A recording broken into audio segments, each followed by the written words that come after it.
Hello friends, स्वागत है आप सभी का एग्जाम प्लेटफॉर्म में। तो आज हम लोग सीटेट जनवरी 2024 जिसमें आज हम लोग सीडीपी के टोटल 30 क्वेश्चन को कवर करेंगे।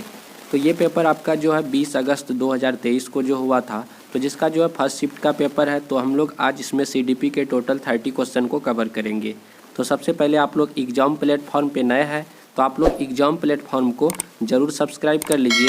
तो 20 अगस्त 2023 को जो एग्ज़ाम हुआ था उसका सारा जो हम लोग सीडीपी, ईवीएस, हिंदी और संस्कृत, इस तरह से हम लोग जो है एक एक करके लगभग हम लोग सभी जो है सेट प्रैक्टिस हम लोग कवर कर लेंगे। तो सबसे पहले आप लोग एग्जाम प्लेटफॉर्म को जल्दी से सब्सक्राइब कर लीजिए। और भी बहुत सारे वीडियो अपलोड किया गया, जैसे ईवीएस का, हिंदी का, मैथ्स का। तो आप लोग यदि नहीं देखे तो उसे भी जा कर के आप लोग ज़रूर देखें। तो चलिए देखते हैं आज का फर्स्ट क्वेश्चन। तो देखिए, अब पहले तो आप लोगों का एग्ज़ाम भी ऑनलाइन होता था, बट अब जो है एग्ज़ाम आपका ऑफलाइन होता है। तो कुछ इस प्रकार से आपका ही प्रश्न आपको देखने के लिए मिलेगा। तो फर्स्ट क्वेश्चन है आपका, निम्नलिखित प्रश्नों के उत्तर देने के लिए सही यानी कि सबसे उचित विकल्प को चुनिए।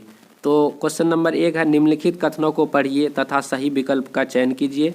तो आपका जो है फर्स्ट क्वेश्चन ही आपका जो है कथन और कारण से दिया गया है। तो कथन को भी पढ़ना और कारण को पढ़ना है, तो आपको बताना है कि कौन सा यहाँ पे जो है सही होगा।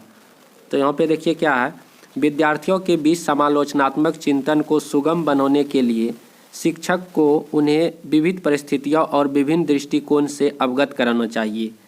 कथन में बोला जा रहा है कि विद्यार्थियों के बीच समालोचनात्मक चिंतन को सुगम बनाने के लिए शिक्षकों को उनके विविध परिस्थितियों और विभिन्न दृष्टिकोण से अवगत कराना चाहिए। बिल्कुल सही बात यहाँ पे कथन में बोला जा रहा है। उसके बाद कारण में कहा जा रहा है, जब विद्यार्थी विविध मतभेदों के बीच बातचीत में संलग्न होते हैं तो वे समालोचनात्मक और रचनात्मक रूप से सोचने की अपनी क्षमताओं को सीखते हैं और समृद्ध करते हैं। बिल्कुल सही बात है। तो यहाँ पे जो आपका कथन भी सही है और कारण भी सही है। तो इस तरह से आपका ऑप्शन नंबर यहाँ पे जो है 4 बिल्कुल सही हो जाएगा। ए और आर दोनों सही है, आर ए का सही व्याख्या भी करता है। तो उसके बाद सेकेंड नंबर क्वेश्चन है आपका, निम्नलिखित में से अधिगम का प्राथमिक लक्ष्य कौन सा होना चाहिए। तो यहाँ पे 4 ऑप्शन है, आपको बताना है कि अधिगम जो होता है, अधिगम क्या होता है, एक सीखने और सिखाने की प्रक्रिया होती है, उसे ही हम लोग अधिगम कहते हैं। तो अधिगम का प्राथमिक जो लक्ष्य होता है वह क्या होता है, तो वह जो है समालोचनात्मक चिंतन का विकास होता है। तो ऑप्शन नंबर 1 आपका बिल्कुल राइट आंसर हो जाएगा, समालोचनात्मक चिंतन का विकास। तो बच्चे में जो सबसे ज़्यादा मतलब कि उसमें जो चिंतन पैदा करना किसी भी चीज़ के सीखने के प्रति, और वह कैसे हुआ, तो उसके पीछे वह जो है तर्क जब करने लगता, उन चीज़ों को जब बच्चे सीख लेते हैं तब मेरा जो है अधिगम एक तरह से सक्सेस हुआ।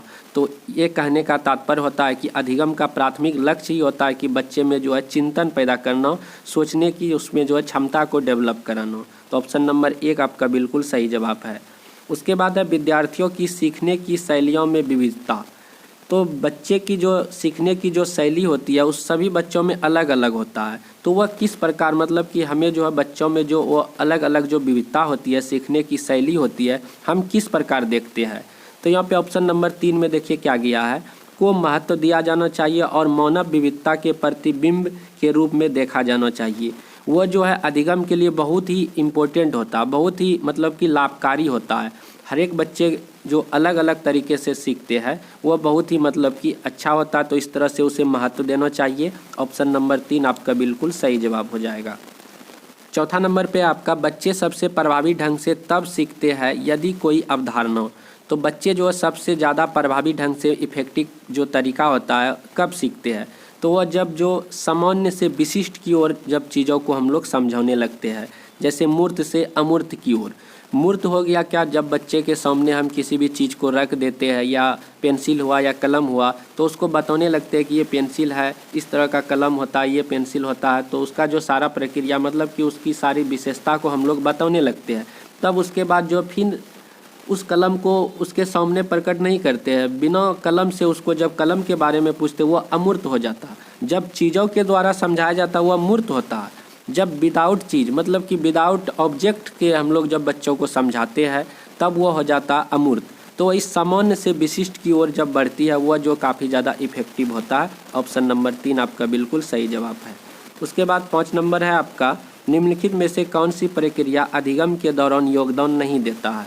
जो सीखने सिखाने की जो प्रक्रिया होती है उसमें कौन सा जो है मतलब ये चारों ऑप्शन में से वो योगदान नहीं देता है। तो गैर प्रासंगिकरण ये जो है बिल्कुल राइट आंसर हो जाएगा। और ये आपका तीनों जो है वैचारिकता, संगठन, वर्गीकरण, ये सारे अधिगम में जो अपना योगदान देता है, बट गैर प्रासंगिकरण ये नहीं देता है। तो यहाँ पे आप लोग जो है एक तरह से पॉजिटिव निगेटिव वर्ड को आप लोग यदि चुनने के लिए आप लोग यदि जानते हैं तो उससे भी आप लोग सीटेट में जो है लगभग आपका 60% आपका काम हो जाता है। तो ये जो वैचारिक है, संगठन है, वर्गीकरण है, ये सारे एक तरह से आपका पॉजिटिव वर्ड हो गया। तो यहाँ पे कौन योगदान नहीं डालता है, तो नहीं का नहीं में ही आपको जवाब देना है। तो गैर प्रासंगिकरण ऑप्शन नंबर 1 सही हो जाएगा। बच्चों में समस्या समाधान कौशल को बढ़ाने के लिए निम्नलिखित में से कौन सा प्रभावी तरीका है। तो बच्चों में जो हम लोगों को क्या करना है, उसका जो समस्या समाधान, किसी भी सवाल को हल करने का जो कौशल होता है उसको हम लोग को बढ़ाना है, डेवलप करना है। तो उसके लिए हम क्या करेंगे, तो उसके लिए हम लोग जो है उन्हें बुद्धि मंथन करने और सहज अनुमान लगाने का अवसर देंगे। तो बच्चे में जो है मंथन करने के लिए और सहज किसी भी चीज़ों पर अनुमान लगाने के लिए हम लोग क्या करेंगे, उसे समय देंगे, अवसर देंगे, तब वो उसमें जो है काफ़ी ज़्यादा समस्या समाधान का कौशल क्या होगा, स्किल डेवलप होगा। तो ऑप्शन नंबर 1 बिल्कुल सही जवाब होगा। उसके बाद है अनुभवात्मक अधिगम किस पर बल देता है। अनुभवात्मक अधिगम किस पर बल देता है, तो ऑप्शन नंबर 2 आपका बिल्कुल सही जवाब हो जाएगा, आलोचनात्मक प्रतिबिंबन के महत्व पर। तो ऑप्शन नंबर 2 आपका बिल्कुल सही जवाब है। उसके बाद है निम्नलिखित कथनों को पढ़िए तथा सही विकल्प का चयन करें। तो यहाँ पे आपको बताना है कि इनमें जो है कौन सा जो है सही जवाब होगा। तो कथन में देखिए क्या बोल रहा है, शिक्षकों को सार्थक वातावरण बनाना चाहिए जिसमें सभी बच्चों की सक्रिय भागीदारी और संलग्नता हो। बिल्कुल सही बात यहाँ पे कथन में बोला जा रहा है। तर्क में उसके बाद कारण में देखिए क्या कह रहा है, सभी बच्चे आंतरिक रूप से सीखने के लिए प्रेरित होते हैं और सीखने में सक्षम होते हैं। बिल्कुल सही बात है। तो यहाँ पे जो आपका कथन भी सही है और तर्क भी सही है। तो ऑप्शन नंबर 4 आपका बिल्कुल सही जवाब हो जाएगा। तो 9 नंबर पे आपका लेव वागोत्स्की के अनुसार डैश बच्चों के जो है संकल्पनात्मक योग्यताओं के विकास में महत्वपूर्ण भूमिका निभाता है। तो इन चारों ऑप्शन में आपको बताना कि कौन सा सही होगा। तो 4 नंबर पे आपका सहकर्मी सहयोग। तो बच्चे जो है यानी कि लेव वागोत्स्की के अनुसार बच्चे जब आपस में एक साथ मिल के चीज़ों को सीखते हैं वे सबसे अच्छा तरीका होता है। अपने जो सहकर्मी हुआ, जो आपका सहपाठी होता है, उसके द्वारा जब चीज़ों को सीखते हैं वो सबसे अच्छा होता है। तो सहकर्मी सहयोग आपका राइट आंसर होगा। उसके बाद है आपका लेव वागोत्स्की के सिद्धांत के अनुसार आंतरिक वाक्य क्या है। तो आंतरिक वाक्य आपका हो जाएगा ऑप्शन नंबर 1, बच्चों के लिए अपनी सोच को नियंत्रित करने का एक तरीका है। तो बच्चों के लिए अपनी सोच को नियंत्रित करने का एक तरीका है। उसके बाद है 4 वर्ष की अर्पणा कहती है कि एक बटन जिंदा है क्योंकि यह उसकी शर्ट को एक साथ बांधने में मदद करता है।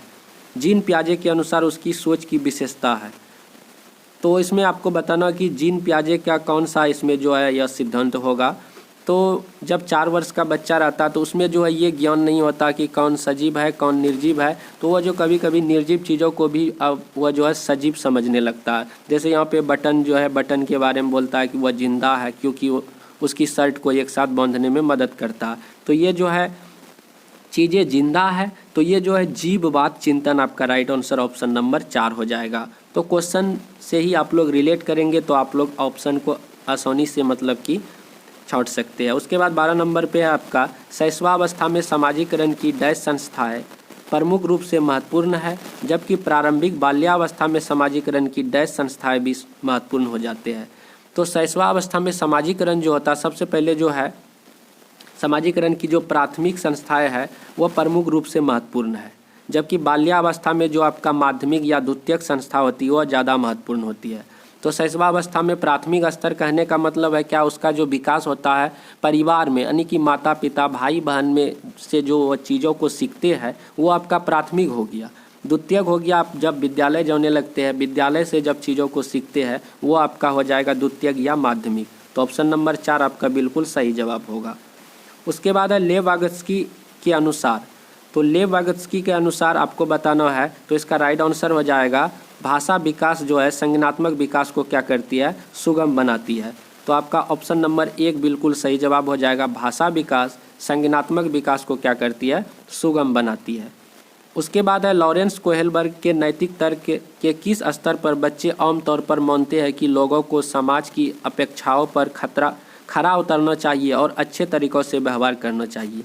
तो ये जो है आप लोग जब पढ़ेंगे, इसका जब थ्योरी पढ़ेंगे तो लॉरेंस कोहेलबर्ग का जो नैतिक तर्क है तो ये जो है पारंपरिक जो आपका जो है स्तर जो है इसमें जो है इस तरह के चीज़ों पर जो है गौर किया जाता है। तो आपका राइट आंसर ऑप्शन नंबर 2 बिल्कुल सही हो जाएगा, पारंपरिक स्तर।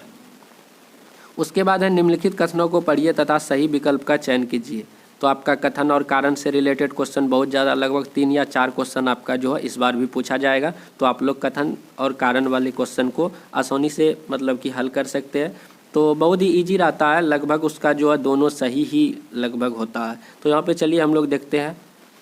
शिक्षकों और साथियों जैसे अधिक जानकार अन्य लोगों के साथ बातचीत शिक्षार्थियों को उनकी समझ और कौशल विकसित करने में मदद करने के लिए आवश्यक समर्थन और मार्गदर्शन प्रदान कर सकती है। बिल्कुल यहाँ पे सही बोला जा रहा है। सामाजिक संपर्क सीखने और विकास का एक प्रमुख घटक है। यहाँ पे दोनों सही है, तर्क भी सही है और आपका कारण भी सही है और सही व्याख्या भी करता है। तो ऑप्शन नंबर आपका 4 बिल्कुल सही जवाब हो जाएगा। उसके बाद है अधिगम के लिए आकलन का मुख्य लक्ष्य क्या है। अधिगम के लिए आकलन का मुख्य लक्ष्य आपको बताना है। तो इसका राइट आंसर ऑप्शन नंबर 2 हो जाएगा। विद्यार्थियों को प्रतिपुष्टि प्रदान करना जिसका उपयोग उनके अधिगम में सुधारने के लिए किया जा सकता है। तो ऑप्शन नंबर 2 आपका क्लियर है। उसके बाद है किस आयु में बच्चे शब्दों के खेल में शामिल हो सकते हैं और ऐसे चुटकुले और पहेलियों को पसंद कर सकते हैं जिनमें शब्दों का खेल शामिल हो। तो किस एज के बच्चे जो है ज़्यादा चुटकुले और पहेलियाँ पसंद करते हैं। तो यहाँ ऑप्शन के अनुसार आपका 7 वर्ष बिल्कुल राइट आंसर हो जाएगा। जब 7 वर्ष के बच्चे होते हैं तो वे जो है चीज़ों को बहुत अच्छे तरीक़ा से जो वह समझने लगते हैं और पहेली और चुटकुले को भी बहुत अच्छे तरीके से वह समझने लगते हैं। तो ऑप्शन नंबर 1 आपका बिल्कुल सही जवाब है। उसके बाद आपका 18 नंबर है कैरल गिल्गन ने कोहेलबर्ग के नैतिक विकास के सिद्धांत की आलोचना की है। तो आपको बताना है जो कैरल गिल्गन जो है वह कोहेलबर्ग के नैतिक विकास का सिद्धांत का क्यों आलोचना किया है। क्योंकि उन्होंने जो है नारीवादी दृष्टिकोण को अपनाया है। तो इस कारण से जो है उन्होंने क्या किया, उसका आलोचना किया है। क्योंकि उन्होंने जितना भी सारा मतलब कि जो कोहेलबर्ग जो नैतिक विकास का सिद्धांत दिया है सारे जो है पुरुषों पर ही किया, मतलब कि महिलाओं को कम मतलब कि उसमें आंका है। तो इसीलिए यहाँ पे नारीवादी दृष्टिकोण आपका राइट आंसर हो जाएगा। उसके बाद है जीन पियाजे के अनुसार पूर्व संक्रियात्मक चिंतन की मुख्य विशेषताओं में से एक डैश है जो किसी स्थिति के एक पहलू पर ध्यान केंद्रित करने और दूसरों की उपेक्षा करने की प्रवृत्ति को संदर्भित करता है। तो ये जो है केंद्रीयन आपका बिल्कुल राइट आंसर हो जाएगा, ऑप्शन नंबर 4। उसके बाद है प्रतिभावान बच्चों को शिक्षित करने का उपागम जो उन्हें असामान्य रूप से तीव्र गति से पाठचर्या के माध्यम से आगे बढ़ाता है क्या कहलाता है। तो देखिए यहाँ पे क्वेश्चन में भी आपका छुपा हुआ तीव्र गति से पाठचर्या के माध्यम से आगे बढ़ाता। तीव्र गति मतलब एक तरह से एक्सलेटर देने का काम कर रहा है। तो त्वरण यानी कि गतिवर्धन आपका राइट आंसर हो जाएगा, ऑप्शन नंबर 2। डिस्ग्राफिया क्या है। तो आप लोग हर कोई इस क्वेश्चन का आंसर जानते होंगे कि जो बच्चे डिस्ग्राफिया से जो ग्रसित होते हैं उनमें क्या होता है। उनमें जो है एक तंत्रिकीय विकार है जिसकी विशेषता जो है अक्षरों और आकारों को बनाने में क्या होता है, कठिनाई होता है। तो बच्चों को जो लिखने में परेशानी होता है किसी भी अक्षर को, किसी भी शब्द को, वह जो डिस्ग्राफिया से ग्रसित होते हैं। तो ऑप्शन नंबर 2 आपका बिल्कुल सही जवाब हो जाएगा। उसके बाद है शिक्षक जो समावेशी कक्षाओं की दिशा में काम कर रहे हैं उन्हें चाहिए कि वे जो समावेशी क्या होता है, समावेशी होता है कि एक कक्षा मतलब कि के अंदर जितने भी बच्चे हैं, जो भी जाति धर्म के बच्चे हैं या दिव्यांग बच्चे हैं, सभी बच्चों को एक शिक्षा देना वही समावेशी शिक्षा का उदाहरण है। तो जब एक शिक्षक समावेशी शिक्षा मतलब कि प्रदान करना चाहे तो उसके लिए उसे क्या करना पड़ेगा। जैसे फर्स्ट में पाठचर्या में अनुकूलन करे, विविध दृष्टिकोण को शामिल करे, अपने स्वयं के अंतर्निहित पूर्वाग्रहों की जांच करे और विविधता को एक बाधा के रूप में देखे। विविधता को तो एक बाधा के रूप में उसे देखना ही नहीं है।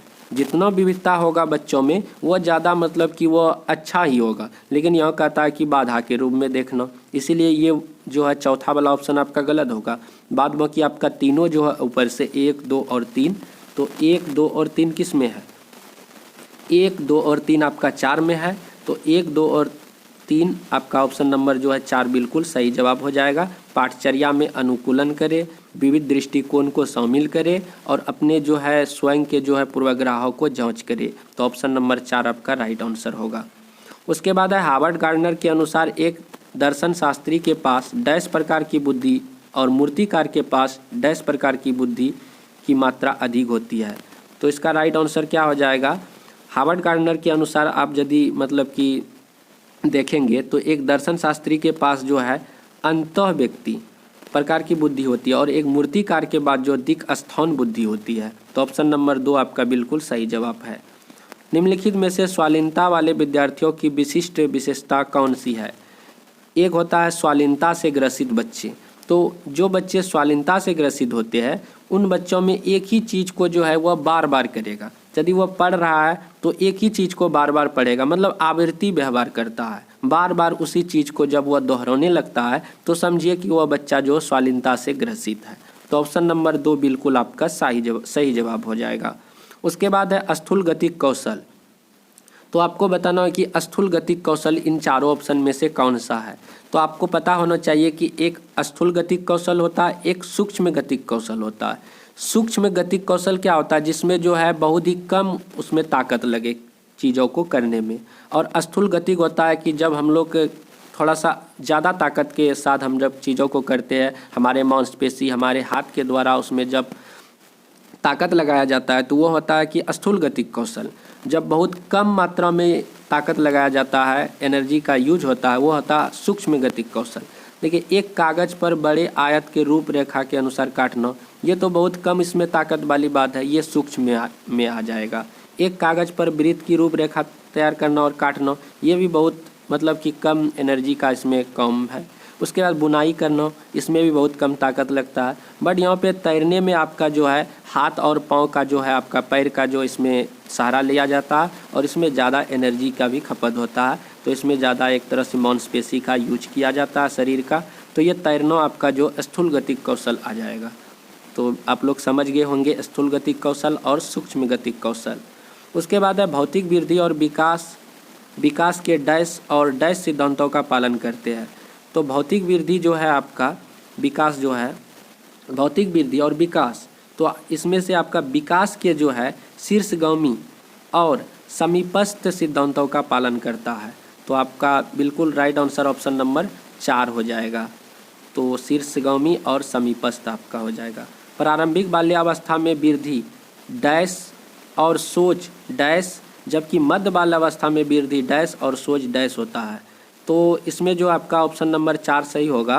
प्रारंभिक बाल्यावस्था में वृद्धि जो है स्थिर होता है और सोच आपका कुछ हद तक आत्म केंद्रित होता है। प्रारंभिक बाल्यावस्था में वृद्धि क्या होता है? स्थिर होता है और सोच आपका जो कुछ हद तक आत्म केंद्रित होता है, जबकि मध्य बाल्यावस्था में वृद्धि आपका धीमा हो जाता है और सोच आपका जो तार्किक होने लगता है। जब आपका मध्य बाल्यावस्था में आप चले जाएंगे तो आपका सोच में जो थिंकिंग में आपका बहुत ही ज़्यादा क्या होता है? तार्किक हो जाता है। तो ऑप्शन नंबर 4 आपका बिल्कुल सही जवाब होगा। उसके बाद है निम्नलिखित में से कौन सा एक ऐसे प्रश्न का उदाहरण है जिसमें विद्यार्थियों को अपनी सोच पर विचार करने की आवश्यकता होती है?